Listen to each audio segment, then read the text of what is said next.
Hello नमस्कार दोस्तों, मैं हूं Mithilesh Kumar. Mika academy YouTube channel पर बहुत बहुत आपका स्वागत है।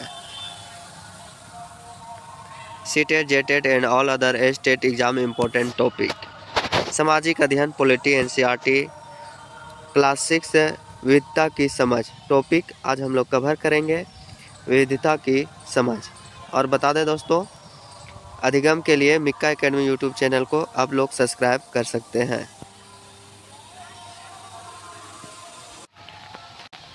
हेलो दोस्तों, क्लास 6 पॉलिटिकल एनसीईआरटी नोट्स, इसमें है सो हम लोग क्लास 6 पॉलिटी अध्याय 1 विविधता की समझ इसको कवर करेंगे, जो कि इकाई 1 विविधता जो है।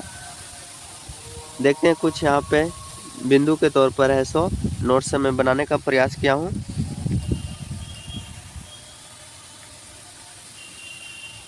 विविधता, डाइवर्सिटी।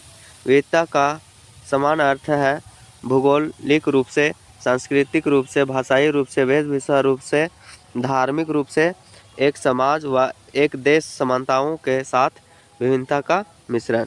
आने की कहने का मतलब है दोस्तों कि अगर देखा जाए कि भारत है सो एक विविधता का देश है, जो कि यहाँ पे बहुत सारी डाइवर्सिटी देखने को मिलती है।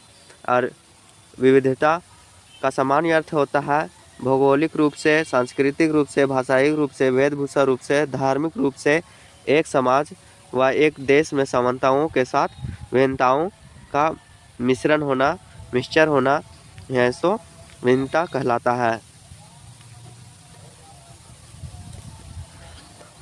नेक्स्ट देखते हैं, विविधता में एक पहचान आवश्यक होती है, जैसे एक राष्ट्रगान, एक देश, एक राष्ट्रीय ध्वज, एक संविधान आदि। जो डाइवर्सिटी है दोस्तों, उसकी एक सो पहचान है जो कि आवश्यक होती है।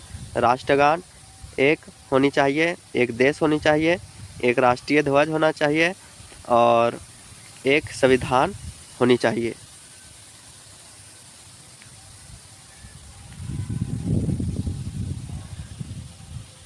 नेक्स्ट देखते हैं, आपकी उम्र के 3 बच्चे ने ऊपर दिए गए चित्र बनाए हैं।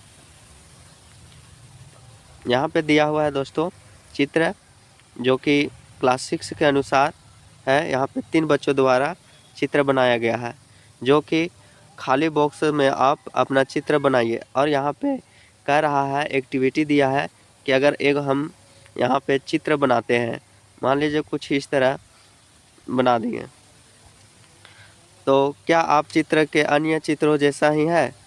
हाँ जी बिल्कुल। यहाँ पे इन लोग बच्चों के द्वारा जो बनाया गया वो चित्र अलग है, यहाँ पे बनाया गया वो चित्र अलग है। हो सकता है कि आप चित्र इन तीनों से बहुत भिन्न हो, जैसे कि ये तीनों चित्र भी आप में एक दूसरे से नहीं मिलते हैं। जी बिल्कुल नहीं मिलता है। इसलिए हम सब चित्रकारी करने का अपना अपना एक तरीका होता है। जिस तरह से हमारी चित्रकारी में भिन्नता है, उसी तरह हमारे रूप, रंग, खान पान आदि में भी भिन्नता है। बता दें दोस्तों, यहाँ पे भिन्नता को है सो एक उदाहरण के जरिए समझाने का प्रयास किया गया है, जो कि 3 बच्चों को है सो चित्र बनाया गया है यहाँ पे, और एक खाली स्थान पर चित्र बनाने के लिए कहता है। जब यहाँ पे तीनों बच्चे का अलग अलग मनपसंद के चित्र बनती है, और यहाँ पे जब बॉक्स में बनाया जाता है चित्र, तो उससे थोड़ा सा भिन्न बनता है। तो कहने का मतलब इसी तरह हमारे समाज में भी, हमारे देश में भी है सो रंग, रूप, खान पान आदि जैसे विभिन्नताएं मिलती है।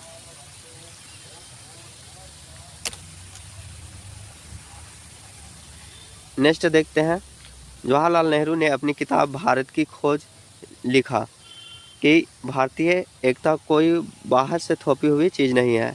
जो पंडित जवाहरलाल नेहरू थे, उन्होंने है सो भारत की खोज अपनी पुस्तक लिखी, उसमें है सो लिखे कि यह है सो भारतीय एकता कोई बाहर से थोपी हुई चीज़ नहीं है, बल्कि यह गहरी है, और जिससे के अंदर है सो अलग अलग तरह के विश्वास और प्रथाओं को स्वीकार करने की भावना है। इसमें भिन्नता को पहचानना और प्रोत्साहित किया जाता है। यह नेहरू ही थे जिन्होंने भारत की विविधता का वर्णन करते हुए एकता में अनेकता में एकता का विचार हमें दिए। तो बता दें दोस्तों, एग्ज़ाम के दृष्टिकोण से यहाँ पे इम्पोर्टेंट है कि भारत की खोज किसने लिखे हैं, तो पंडित जवाहरलाल नेहरू ने। और इसमें है सो एकता है, सो भारत बाहर से है सो थोपी हुई चीज़ नहीं है, बल्कि यह बहुत गहरी है, जिसके अंदर से अलग अलग तरह के विश्वास और प्रार्थनाओं को स्वीकार करने की भावना है, और इसमें विविधता की पहचान प्रोत्साहित किया जाता है। और इन्होंने ये भी कहें कि जो कि विविधता का वर्णन करते हुए, जो कि अनेकता में भी है सो एकता है, कितनों भी है सो भारत में डाइवर्सिटी पाया जाता है, लेकिन देश के प्रति सभी की एकता बनी रहती है। नेक्स्ट यहाँ पे देखते हैं दोस्तों, विश्व में 8 प्रमुख धर्म है, और इन सभी धर्मों की अनुयायी भारत में मिलते हैं। इसलिए धार्मिक तौर पर से भी देखा जाए तो यहाँ पे विभिन्नता पाया गया है, जो कि 8 यहाँ पे विश्व में प्रमुख धर्म होते हैं, उसमें है सो जो कि सभी धर्मों की यहाँ पे अनुयायी भारत में मिलते हैं। भारत में 1600 से अधिक भाषा ही बोली जाती है, जो कि यह भी विभिन्नता को है सो दर्शाता है।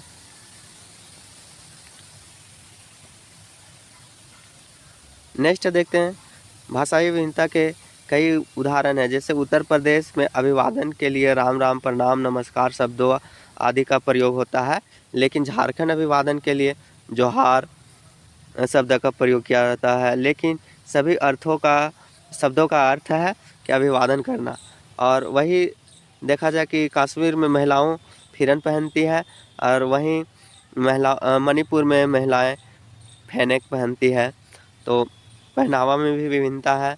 और उसी तरह है सो अगर देखा जाए लेह लद्दाख क्षेत्र में है सो झूले झूले बोलते हैं, जो कि उसका भी मतलब नमस्कार होता है, प्रणाम होता है, या कुल मिला के कहें कि आपको है सो आदर कर रहा है, अभिवादन कर रहा है। यहाँ पे दिया हुआ है लाइट के बारे में।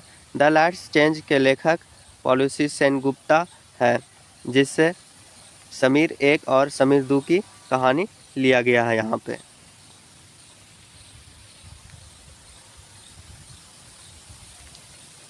भारत में विभिन्नताओं का देश है। हम विभिन्न भाषाएं बोलते हैं, विभिन्न प्रकार के खाना खाते हैं, अलग अलग त्यौहार मनाते हैं, और भिन्न भिन्न धर्मों का पालन करते हैं। लेकिन गहराई से सोचे तो वास्तव में हम एक ही तरह की चीज़ें करते हैं, केवल हमारे करने का तरीका अलग होता है। यहाँ कहने का मतलब है दोस्तों कि भारत है विभिन्नताओं का देश है। यहाँ पर अलग अलग प्रकार की भाषाएं बोली जाती है, खान पान अलग है, त्यौहार सभी अलग अलग है, भिन्न भिन्न धर्म के लोग अपना अपना पालन करते हैं। लेकिन गहराई से अगर देखें वास्तव में, तो सब हम एक ही तरह के चीज़ें करते हैं, केवल हमारे करने का जो तरीका है, लॉजिक है, वो अलग है।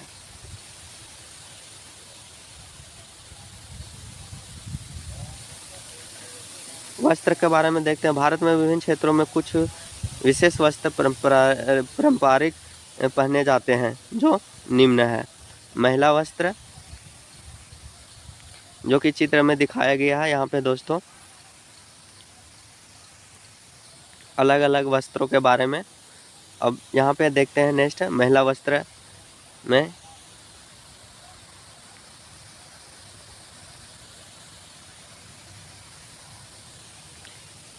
मंडुम नरियाथुम, जो कि केरल की महिला वस्त्र है, और असम की है सो मेखला चादर है।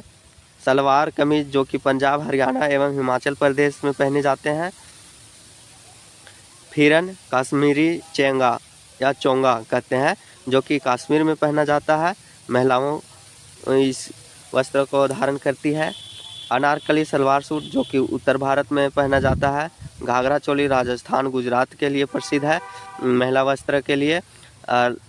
लांगवा, वानी और धावनी, जो कि है सो दक्षिण भारत के लिए महिलाओं का प्रसिद्ध वस्त्र है। कुछ इसमें देखते हैं पुरुष के बारे में भी।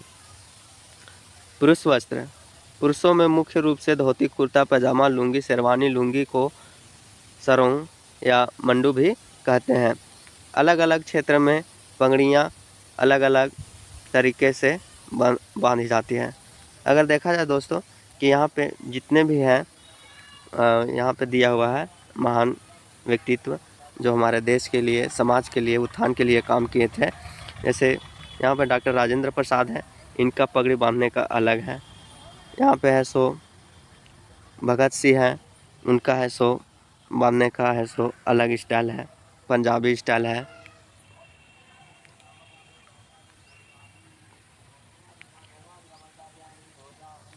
तो इस तरह से इसमें दर्शाया गया है कि सभी क्षेत्र का जो पगड़ी है उसको बांधने का अलग अलग तरीका है। कुछ यहाँ पे देख लेते हैं दस्तर, जो कि पंजाब के लोग बांधते हैं इस तरह से।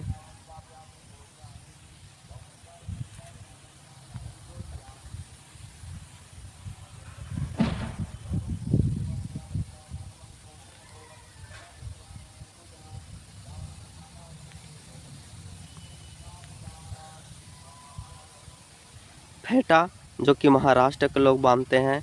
मैसूर पेटा, मैसूर के लोग। साफा, जो कि राजस्थान के लोग बांधते हैं। ये हुआ टर्बान के बारे में, जो कि टर्बन बोलते हैं पगड़ी को इंग्लिश में। और यहाँ पे सभी का पगड़ी बांधने का अलग अलग क्षेत्रों का अलग अलग स्टाइल है।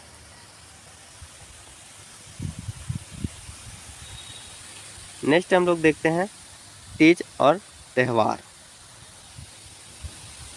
ओणम, जो कि फसल कटने के बाद है सो त्यौहार है सो मनाया जाता है, जो कि केरल के लिए है। लोक रंग नृत्य त्यौहार जो महाराष्ट्र के लिए है। गणेश चतुर्थी महाराष्ट्र के लिए है। डोल यात्रा, रथ यात्रा उड़ीसा के लिए है। बैसाखी जो पंजाब के लिए है। यह भी है सो फसल कटने का शुभ अवसर पर है सो मनाया जाता है बैसाखी। और गणगौर है सो राजस्थान के लिए है। पोंगल तमिलनाडु के लिए है। रामनवमी जो कि उत्तर प्रदेश के लिए है। दुर्गा पूजा पश्चिम बंगाल में फेमस है। छठ जो कि बिहार के लिए फेमस है। बिहू जो कि असम के त्यौहार है फसल काटने के लिए। यह भी है सो फसल काटने के बाद है सो मनाया जाता है बिहू, जो कि ज़्यादा प्रचलित है। और माघी पूर्णिमा जो कि छत्तीसगढ़ में फेमस है।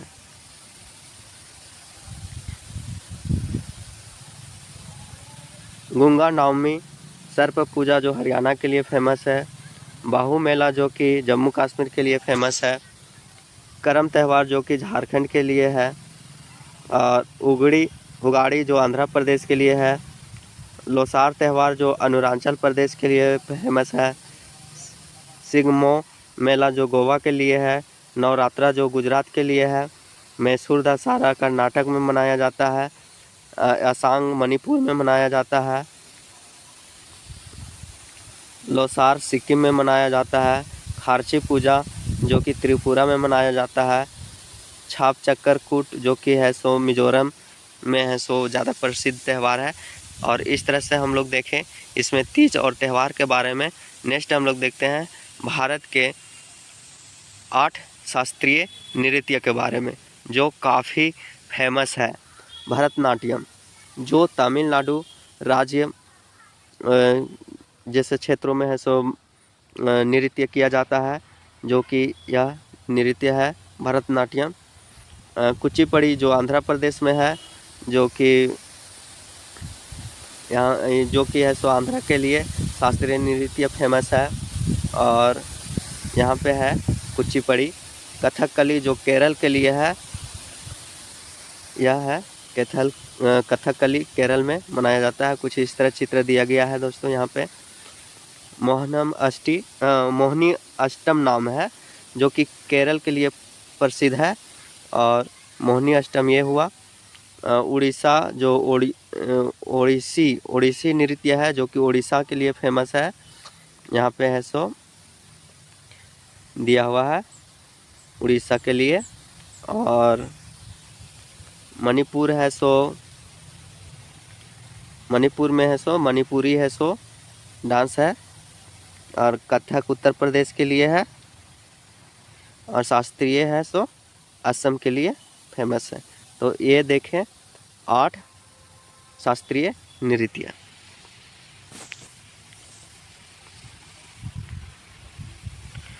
अब देखते हैं इसमें लोक नृत्य एवं क्षेत्र, जो कि लोकल स्तर पर है। सो यह नृत्य काफ़ी फेमस है।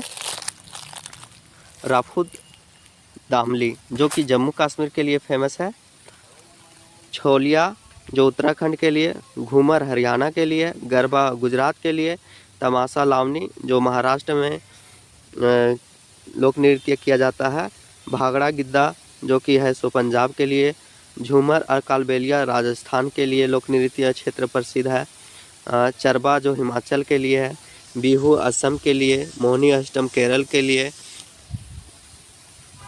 कोलाटम जो तमिलनाडु के लिए है, घंटा मरदाला जो कि आंध्र प्रदेश के लिए, बांस नृत्य मणिपुर जो कि कुकी जनजाति द्वारा किया जाता है इस नृत्य को, बाउल जो पश्चिम बंगाल के लिए है, रासलीला उत्तर प्रदेश के लिए है, चेराव जो कि मिजोरम के लिए प्रसिद्ध है लोक नृत्य क्षेत्र।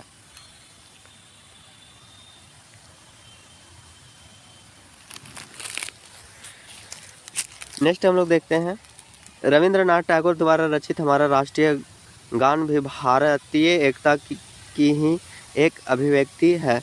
राष्ट्रगान की किस तरह से एकता का वर्णन करता है, इससे अपने शब्दों में लिखा है, जो कि इसका इंग्लिश फॉन्ट में दिया हुआ है दोस्तों। यह नोट्स जो तैयार किए हैं और हिंदी और इंग्लिश मीडियम दोनों देखते हुए है सो तैयार किए हैं। तो इसमें our national anthem composed by Rabindranath Tagore is also a expression of India until that in you one word how the national anthem describe unity। तो इसमें है सो बताया जा रहा है कि यह है सो नेशनल एंथम है सो कंपोज किया गया था रविंद्रनाथ टैगोर द्वारा, और इन्होंने है सो बांग्लादेश के लिए भी है सो राष्ट्रीय जो कि नेशनल एंथम है बांग्लादेश का, इन्होंने ही है सो लिखे हैं, जो कि अमार सोनार मोनार कुछ इस तरह है। तो नेक्स्ट देखते हैं रविंद्रनाथ टैगोर ने राष्ट्रगान को मूलतः बंगाली भाषा में लिखा था, जो कि यहाँ पे राष्ट्रीय गान है जनगण मन अधिनायक जय है, भारत भाग्य विधाता पंज सिंधु गुजरात मराठा द्राविड़ कलबंगा विंध्य हिमाचल यमुना गंगा ऊंचल जल तिरंगा, तब सुबह नामे जागे तब सुबह आशीष मांगे, गाहे तब जगाथा जनगण मंगलदायक जय है, भारत भाग्य विधाता जय है जय है जय है जय जय जय जय है, जो कि इस तरह है यहाँ पे लिखा हुआ, जो कि यह बांग्ला में लिखा गया था, शुरू बांग्ला में लिखा गया था, फिर उसके बाद है सो इसे हिंदी और इंग्लिश फॉन्ट में कन्वर्ट किया गया। इसका अंग्रेजी में अनुवाद रविंद्रनाथ टैगोर फरवरी 1919 में चित्तूर में मंदमपल्ली में किया गया था, जो कि इसका है सो इंग्लिश में है सो कन्वर्सन किया गया था 1919 में। कहाँ पे? मदनापल्ली में किया गया था। 24 जनवरी 1950 को राष्ट्रीय गान को अपनाया गया। बता दें दोस्तों, यहाँ से सभी एग्ज़ाम के दृष्टिकोण से बहुत महत्वपूर्ण है। और 24 जनवरी 1950 को राष्ट्रीय गीत को अपनाया गया था। राष्ट्रीय गान में भारत के सभी क्षेत्रों की चर्चा की गई है, जैसे यहाँ पे चर्चा किया गया है सभी क्षेत्रों को। देखिए यहाँ पे दिया हुआ क्या, पंजाब सिंध गुजरात मराठा, पंजाब सिंध सिंधु गुजरात मराठा द्रविड़ सभी का हुआ है। सो इसमें वर्णन करते हुए ऐसा तैयार करने का प्रयास किए हैं इन्होंने, जो कि बहुत अच्छा है। इसके गायन की अवधि लगभग 52 सेकंड निर्धारित किया गया है। 52 सेकंड में उसको है सो गाना है अच्छा से। इसे पहली बार 27 दिसंबर 1911 को भारतीय राष्ट्रीय कांग्रेस में के कलकत्ता सत्र में गाया गया था।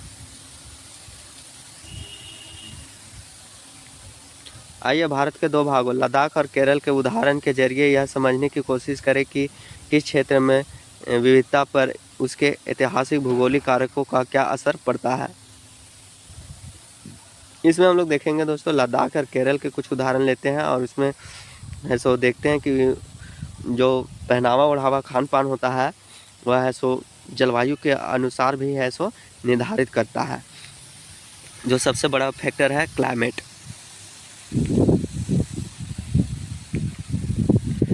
लद्दाख जम्मू और कश्मीर के पूर्वी हिस्से पहाड़ियों में बसा एक रेगिस्तान इलाका है। यहाँ पर बहुत ही कम खेती संभव है क्योंकि इस क्षेत्र में बारिश बिल्कुल नहीं होती। यह इलाका हर वर्ष काफ़ी लंबे समय तक बर्फ़ से ढका रहता है।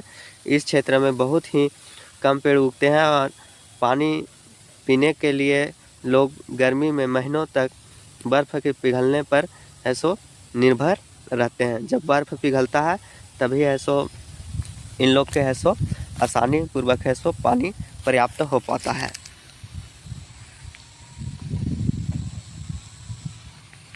यहाँ पे कुछ लद्दाख के बारे में दिया हुआ। यहाँ के लोग खास किस्म के बकरी पालते हैं जो कि जिससे पश्मीना ऊन मिलता है और यह ऊन कीमती है, इसलिए पश्मीना शाल बड़ी महंगी होती है। लद्दाख के लोग बड़ी सावधानी से इस ऊन को इकट्ठा करके कश्मीर के व्यापारियों को बेच देते हैं। बता दें दोस्तों यहाँ पे है सो खास करके एक बकरी पाया जाता है जो इससे है सो उसका बाल से पश्मीनी ऊन है सो प्राप्त होता है और यह बहुत कीमती होता है और इसको है सो कश्मीर के व्यापारियों को बेच देते हैं और कश्मीर में ही पश्मीना शाल बुनी जाती है जो कि बहुत कॉस्टली होती है। कुछ इस तरह पश्मीना शाल बुनती हुई औरतों को चित्र में दिखाया गया है दोस्तों।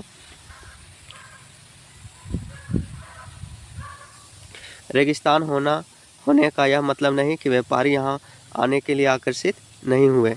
लद्दाख तो व्यापार के लिए एक अच्छा रास्ता माना गया है क्योंकि यहाँ कई घाटियाँ हैं जिनसे गुजर कर मध्य एशिया के काफ़िले उस इलाके में पहुँचते थे जैसे आज तिब्बत कहते हैं। बता दें दोस्तों यहाँ पे लद्दाख जो है कि व्यापार के लिए एक अच्छा रास्ता माना गया है जो कि मध्य एशिया में है सो क्षेत्र में जा सकते हैं, इससे गुजर कर है सो पहुँचते हैं और जो उस क्षेत्र का जो नाम है वह है सो अभी तिब्बत उसको कहते हैं। उस क्षेत्र से है रास्ता है सो बनाया गया था। ये काफ़िले अपने साथ मसाले, कच्चे रेशम, दरिया आदि लेकर चलते थे। जो कि काफ़िला होता था राहगीरों का वह है सो मसाले, कच्चे रेशम, दरिया आदि लेकर चलते थे। लद्दाख के रास्ते ही बौद्ध धर्म तिब्बत पहुंचा। और बता दें दोस्तों लद्दाख के रास्ते ही है सो बौद्ध धर्म तिब्बत तक पहुंचा। लद्दाख की छोटा तिब्बत भी कहा जाता है। लद्दाख को है सो छोटा तिब्बत भी कहा जाता है। करीब 400 साल पहले यहाँ पर लोग वो इस्लाम धर्म से परिचित हुआ और अब अच्छी खासी संख्या में मुसलमान रहते हैं। लद्दाख में गानों और कविताओं की बहुत ही समृद्ध मौखिक संग्रह है। तिब्बत के ग्रंथ केसर सागा जो कि यहाँ पे प्रमुख ग्रंथ है केसर सागा जो लद्दाख में काफ़ी प्रचलित है। उसके स्थानीय रूप में मुसलमान और बौद्ध दोनों लोग हैं सो उस पर नाटक खेलते हैं। और जो यह किताब है केसर सागा इसमें बहुत ऐसी कथाएं नाटक जो लिखी हुई है इससे है सो प्रस्तुत करने का प्रयास करते हैं जो कि बहुत एकदम सौंदर्यनीय होता है। केरल भारत के दक्षिण पश्चिम कोने में बसा हुआ राज्य है। यह एक तरफ से समुद्र से घिरा हुआ है और दूसरी तरफ से पहाड़ियों से। इन पहाड़ियों में विविध प्रकार के मसाले जैसे काली मिर्च, ब्लैक पेपर, लौंग, इलायची आदि उगाए जाते हैं। इन मसालों के कारण यह क्षेत्र व्यापारी के लिए बहुत आकर्षण बना। जो यह केरल क्षेत्र है यहाँ पे है सो एक साइड से समुद्र से घिरा हुआ है और दूसरी तरफ से पहाड़ी क्षेत्र है, हिल एरिया है। तो यहाँ पे है सो ज़्यादातर है सो इस क्षेत्र में मसाले के लिए फेमस माना जाता है। यहाँ पे अधिकतर है सो काली मिर्च, लौंग, इलायची आदि बहुत ऐसे मसाले होते हैं, दालचीनी वगैरह ये सब यहाँ पे उत्पादन होता है।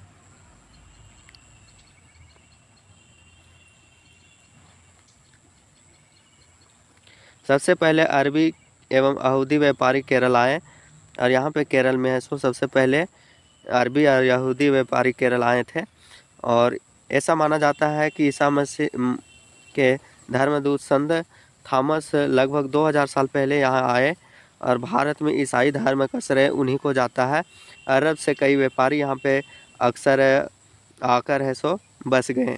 इब्न बतूता ने जो करीब 700 साल पहले यहाँ आए और अपने यात्रा वृत्तांत में मुसलमानों के जीवन का विवरण देते हुए लिखा कि यह मुसलमान समुदाय की यहाँ बड़ी इज्जत होती थी। और जो कि इब्न बतूता जो है यहाँ पे यात्रा वृत्तांत अपने किताब में जो लिखे, मुसलमानों के जीवन के बारे में विवरण मिलता है कि जो यहाँ पे मुसलमान की समुदाय होती है, कबीला होता है, वहाँ पे बड़ी यहाँ लोगों की इज्जत थी, यानी कि लोग यहाँ पे इज्जत बहुत आदर सत्कार करते थे। वास्को डी गामा पानी के जहाज़ से यहाँ पहुँचे तो पुर्तगालियों ने यूरोप से भारत तक का समुद्री रास्ता जाना। जब वास्को डी गामा यहाँ आया तो है सो जहाज़ के रास्ते तो है सो यूरोप और पूरा जैसे पुर्तगाल क्षेत्र है जो कि समुद्र का रास्ता जाना। चीन के व्यापारी भी केरल आए। यहाँ पे मछली पकड़ने के लिए जो जाल इस्तेमाल किए जाते हैं वे चीन जालों से हूबहू मिलते हैं और इन्हें चीना वाला कहते हैं। यह इम्पोर्टेंट टर्म है चीना वाला, इससे भी प्रश्न बना लिया जाता है सीटेट में। तलने के लिए लोग जो बर्तन इस्तेमाल करते हैं उसे चीना चट्टी कहते हैं, और इसमें चीन शब्द इस बात की ओर इशारा करता है कि उसकी उत्पत्ति कहाँ से हुई होगी।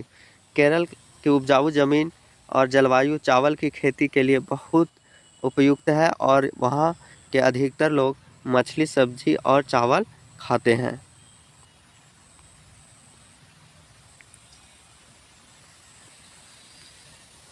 जहाँ केरल और लद्दाख की भौगोलिक स्थिति एक दूसरे से बिल्कुल अलग है, वहीं हम यह भी देखते हैं कि दोनों क्षेत्रों के इतिहास में एक प्रकार के सांस्कृतिक प्रभाव है। दोनों ही क्षेत्रों में चीन और अरब से आने वाले व्यापारियों ने प्रभावित किया है। जहाँ केरल की भौगोलिक स्थिति ने मसालों की खेती स्वभाव बनाई, वहीं लद्दाख की इन विशेष भौगोलिक स्थिति और ऊन ने व्यापारियों ने जो कि अपनी ओर खींचा, जो कि इसमें बताया गया है। वहीं लद्दाख की जो विशेषता है भौगोलिक स्थिति के कारण है सर उन व्यापारियों को अपनी ओर आकर्षित किया। और इस तरह से पता चलता है कि किसी भी क्षेत्र में सांस्कृतिक जीवन का उसके इतिहास और भूगोल से प्रायः गहरा रिश्ता होता है। केरल में मनाए जाने वाले ओणम का एक विशेष आकर्षण प्रतियोगिता है, जो कि यहाँ पे नाव के द्वारा प्रतियोगिताएं की जाती है। और केरल में है सो नारियल भी यहाँ पे बहुत उत्पादन होता है और नारियल के लिए भी फेमस है, जो कि यहाँ पे है सो नाव प्रतियोगिता का चित्र है सो दिखाया गया है। और इस तरह से यहाँ पे केरल में है ओणम त्यौहार मनाया जाता है।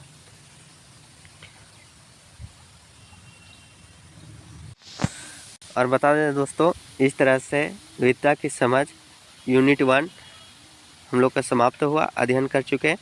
हमें उम्मीद है कि यह सेशन आप लोग के बहुत अच्छा लगा होगा और थोड़ा सा भी अच्छा लगा होगा दोस्तों। तो मिक्का एकेडमी यूट्यूब चैनल को सब्सक्राइब करें, लाइक करें और अपने दोस्तों के साथ भी है सो शेयर करें। वीडियो देखने के लिए थैंक यू।